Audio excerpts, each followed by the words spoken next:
Hey Susan, someone's calling. Hello anak, kamusta na kayo dyan? Padala ka ng 10,000 ha, dahil wala na kaming baon ng mga kapatid ko. Anak, pasensya ka na, di mo na ako makakapagpadala ngayon. Di ba pumunta ka dyan para sa amin? Wala ka naman palang kwenta eh. Sige anak, gagawin ko ng paraan ha. Di na muna siguro ako bibili ng gamot para may maipadala ako. Ako? Wala na akong nanay, di ba? Eh, sino yung tumatawag, te? Di ba nasa ibang bansa yung nanay niya? Ano naman gusto mo? Hello anak, buti naman sinagot mo na. Nagpadala pala ako sa inyo ng mga kapatid mo. Baon niyo yun tapos pampagawa na rin ng bahay. Okay. Ikaw na bahala dun ha. I love you. So ayun na nga. Hello Mars? Mars, alam mo ba, yung anak mo, lasing umuwi kagabi. May kasama pang lalaki. Baka ibang babae yun Mars ha. Hindi naman ganun yung anak ko. Sure ka ba talaga, Mars, na yung mga perang pinapadala mo napupunta talaga sa baon at bahay nyo? O ano, nakapagpadala ka na ba ng pera? Oo anak, nagpadala na ako kanina. Dagdagan mo ha, marami kaming bayarin ngayon. Anak, matanong ko lang, saan mo ginagastos yung mga pinapadala ko? Babe, ano ba? Oh babe, shot ka pa. Ano to, Scarlett, ha? Dito lang ba napupunta yung mga pinapadala ko sa'yo, ha? Mga alak at vape na yan? Ba't umuwi ka pa? Nagpakahirap ako sa ibang bansa para sa inyo ng mga kapatid mo. Simula nung iniwan mo kami, wala na kaming nanay. Sa tingin mo, ginusto ko to, ha? Wala akong choice, Scarlett. Ginawa ko to para sa inyo ng kapatid mo. Sa tingin mo ba ginusto namin na umalis ka? Nasanay kami na wala ka. Kaya okay kami kahit mawala ka. Nay! Una na kami, Scarlett, ha? Salamat po sa pagpunta. Oh, Scarlett, pinapabigay yan ng nanay mo bago siya mamatay. Ang laki nito, tita. Inipon ng nanay mo yan para sa inyo ng mga kapatid mo. Sana gamitin mo ng maayos. Kahit wala ka na, hindi mo pa rin kami pinapabayaan. Salamat, Nay. Sana yan ang makakapagpabago sa'yo, anak. Balang araw, babalikan din kita.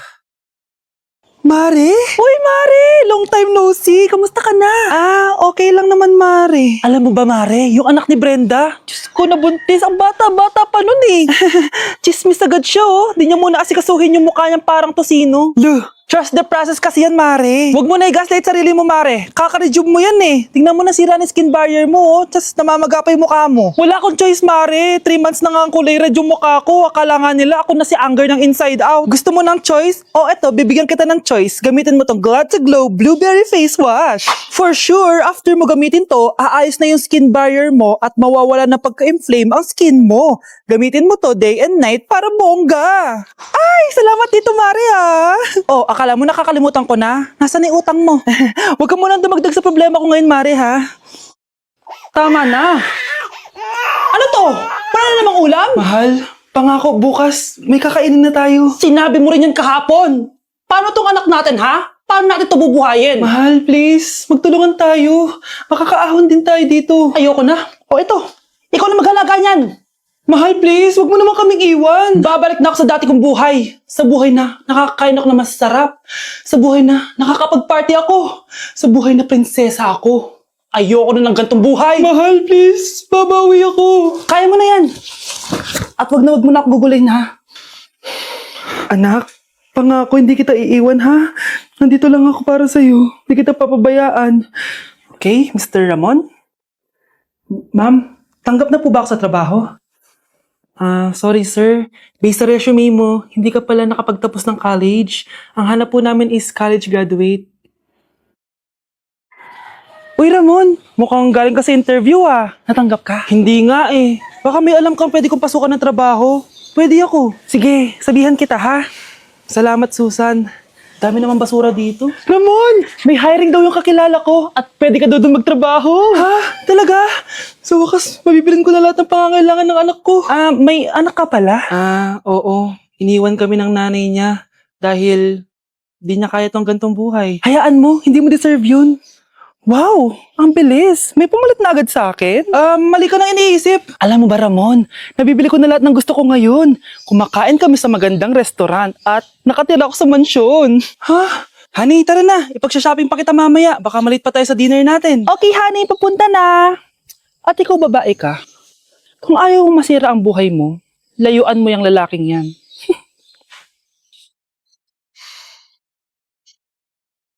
Mare? Uy, Mare, kamusta? Eto, Mare, okay lang ako. Hindi ikaw, yung utang mo. Mare, wala pa akong pera eh. Aba, isang taon ka na walang pera, Mare ah. Kaya nga ako pumunta ulit dito, Mare, kasi mangungutang ako ulit sa'yo. Ay, bawal na. Umalis ka na dito. Sige na, Mare. Kailangan ko lang talaga ng pera. Wal! Ayaw mo kong pautangin ha. A few moments later. Hi, Mare! Oh, mangungutang ka na naman? Ay, hindi ako mangungutang, Mare. Bibigyan sana kita ng niluto ko. Ay, talaga ba? Hoy! Wala kang galaw! Ano to? Hold upper ata yun, Mare. Hold upper? Anong gagawin natin, Mare? Ibigay niyo sa akin lahat ng pera niyo. Bigyan mo ng pera, Mare. Pera? Oh, ito. Umalis ka na. Mabilis ka naman palang kausap eh.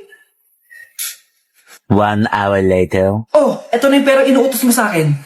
Galing mo talaga. May pera na ako ulit. Iniisip mo pa rin ba yung sinabi ng dati mong asawa? Baka totoo nga. Na isa lang akong hampas lupa na hindi nagaganda ang buhay. Ano ka ba? May anak ka na umaasa sa'yo. Tsaka, magkakatrabaho ka na, di ba? Hindi ko na alam. Sobrang bigat na. Pero salamat, Susan. Napagaan mo loob ko.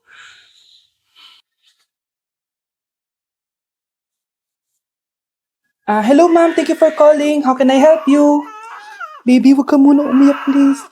Sorry, ma'am. Ako muna bahala kay Scarlett, ha? Mag-focus ka lang dyan. Thank you, Susan. Yes, ma'am. I will help you. Scarlett, pagtanda mo, magiging proud sa'yo ang tatay mo. Tay, papasok na ako ng school, ha? Grabe na talaga, anak ko. Dalaga na talaga.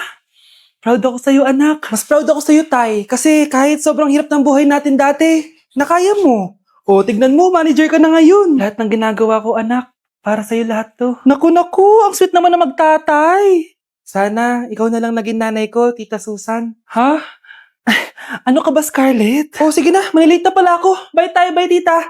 Hi, first day of school. Sana maging masaya tong chapter ng buhay ko. Kailangan may picture ako. Hoy, cellphone ko! Kala mo ba makakatakas ka? Balik mo yan. Miss, cellphone mo ba to? Cellphone ko. At doon nagsimula ang kwento naming dalawa. Sa susunod kasi, mag-ingat ka. Salamat Simula nun, palagi na kami sabay kumain. At syempre, nagsishare ng baon. Palagi din kami tumatambay pag walang teacher at pinagchichismisan namin ang mga classmates namin. Sabay din kami umuwi hanggang sa... Uy, Scarlett! Tara, sabay na tayo umuwi. Sige, tara. Kunin ko lang yung mga gamit ko, ha? Oh, kanino galing yan? Eto, binigay nung crush ko. Wow, ganda. Oh, tara na, uwi na tayo, ha? Di na pala ako sasabi umuwi. May gagawin pa pala ako. Sige na. Hoy, sabi mo sabay tayo umuwi. Ano nangyari dun?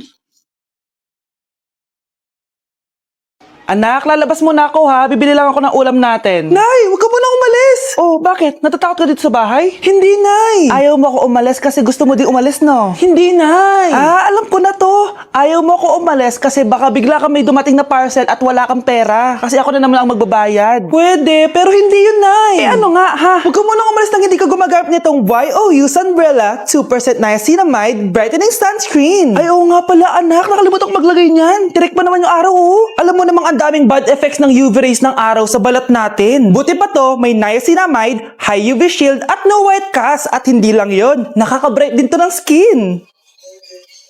Wow, anak, wala nga talaga siyang white cast at non-greasy din. Perfect talaga to. Sige na, Nay, umalis ka na. Papapuntahin ko yung jowa ko dito, ha? Ayan tayo, eh. Okay, next. Thank you. naman, sino ba siya? Sumasagi ka palagi sa utak. Next! Look, di pa nga ako tapos eh. Ba't walang magagaling? Mukhang magaling siya. Kifi! Ang Kifi ko! Anong title ng kinakanta mo, be? Kifi po yung title ng kanta. Ayan, kaka-tiktok nyo yan. Next! Sana naman maayos na yung kasunod. Zobagut. Habang tayo... excuse me lang ha. Mali ata kayo na sinalihan ng contest. Singing contest po to. Akala ko po kasi X Factor. Bye-bye. Next! Ang pogi niya. Anita Maxwin! Ano daw? Anita Maxwin! Tama na to! Ayoko na! Wait lang po! Wow! Yay! Uy, mukhang magaling to kalma! Baby, kalma! Mga anak, wala ba kayong mga assignment, ha? Ay, nakauwi na din. Mag-grow a garden muna ako. Wow! Magtatanim ako ng candy blossom para yumaman ako. Aba! Kakauwi lang ay padagadang naatupag ah! Wow, ang ganda naman ng garden nila. Hindi ako papatalo. Naglalaro ka din yan? Gaya-gaya ka. Mas maganda naman yung garden ko kesa sa'yo. Ah, ganon. Wait lang. Nakakainis ka! Ninakaw mo yung mga fruits ko! Mas mayaman na ako sa'yo ngayon. Nascam ako! Ayun na nga ba yung sinasabi ko eh. Manda kayong dalawa sa akin, ha? Pero, Kukunin ko muna to. Mag-aaway pa ka sa grow a garden na yan. Ba't di kaya kayo mag-grow a garden sa labas? Ayan ang grow a garden na gusto ko. Kung gusto nyo pa bumalik to, tapusin nyo yan, ha? sige po, Nay. Nay, bagsak po ako. Sige anak, bawi ka na lang next time. Hindi ka galit, Nay? Nakita mo yung reaction ko, di ba? Hindi ako nagalit. Hindi ako nagwala. Hindi ako nanira ng gamit. Very demure. Very mindful sa mararamdaman mo. Sige, Nay. Nay, gagala lang kami ng mga friends ko, ah. Sige anak, ingat ka, Pinapayagan mo akong umalis, Nay? Di kita binawalan, di ba? Very demure. Very mindful. Very pinagkakatiwalaan kita at wag mong sirain ang tiwala ko sa'yo. Kaya umuwi ka na maaga, ha? Sige, Nay. Alis na ako. Anak! Anak, kain na! Sino yun, anak? Nay, boyfriend ko po. Pogi niya, no? Very cutesy. Tsaka kung akala mo mabubuntis ako agad, hindi no. I'm very demure, very mindful, at very responsible kasi magtatapos pa ako ng pag-aaral ko. Oo nga. Very demure ka dyan. Kain na.